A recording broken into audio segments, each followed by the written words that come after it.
Last night, I went through the painstaking process of going through all of my transactions to track my spending for an entire month. I think it's been really insightful, and I think there's a lot of things I can do better. So let's just go ahead and get started.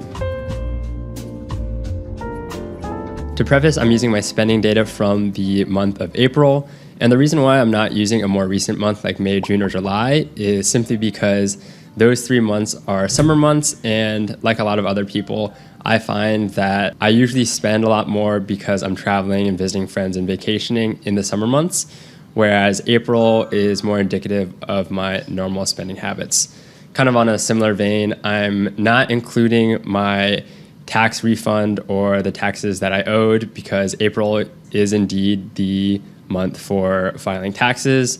And I'm also not including any cash transactions, but like a lot of people my age and nowadays, I don't really use cash anyways, so I think this is a pretty accurate read of what my spending looks like because I also did factor in Venmo and Cash App transactions, which is pretty much the closest thing, I guess, to cash for a lot of things.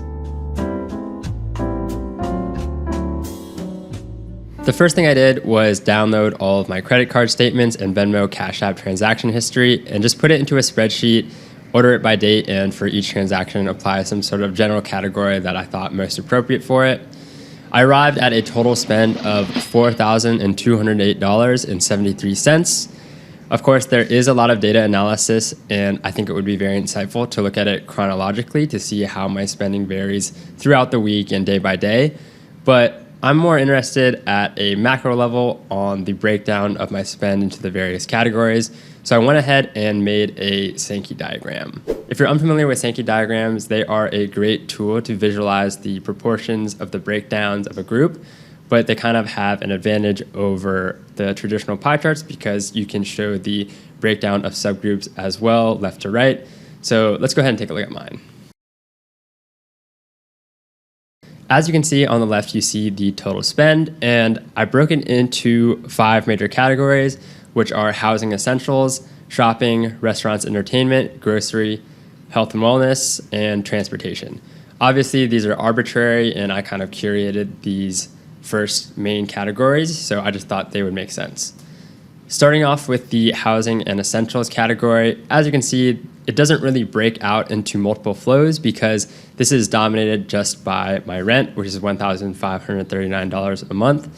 I have a 1-bedroom apartment that I share with my girlfriend, so I am very thankful because I obviously really enjoy living with her, but also financially, it is great splitting rent. $1,539 for a 1-bedroom in Washington, D.C. is really not bad at all. There is a small little offshoot, which is laundry, which I paid $22.50 for. Since we do not have laundry in unit, I had to reload my card, and that is the $22.50 for the laundry card. All other utilities are included, so you'll notice that I don't have any separate Wi-Fi, electric, water, gas, heating, etc.